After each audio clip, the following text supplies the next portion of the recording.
来看新竹的台语团体母鸡囡仔群拜三是招爸母带囡仔来办这全台语的活动，甲这囡仔人做 DIY， 而且佫透过着台语故事，教大人囡仔安怎做情绪的管理，构建亲子的关系。家长也讲来到这，毋若活动心息，上界重要是囡仔有台语伴。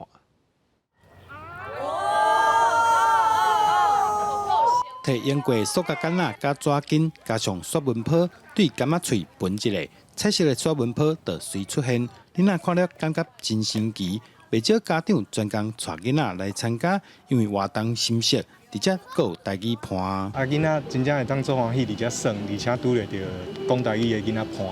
嘿，阮大人嘛是会当安尼交流，饲囡仔的一寡知识啊啥，拢会当用台语讲，我就感觉足亲切的安尼。也好好，伊阿兄会讲台语转来，让袂啥晓听，所以我们才一起来参加这个活动，来看看白天我们也可以多接触人，然后让他也多一些刺激，可以听到一些台语。有的人体真好斗阵，有的呢，要安怎讲呢？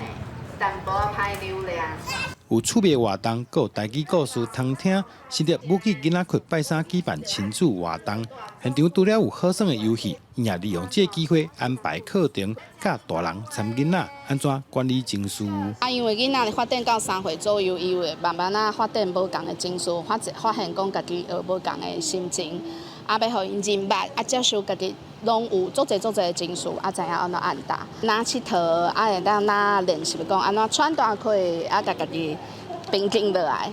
主办单位指出，透过活动，除了会当互亲子之间的感情更较密，嘛互囡仔自然接触台语，互母语文化自细汉定根。记者杜君和新竹报道。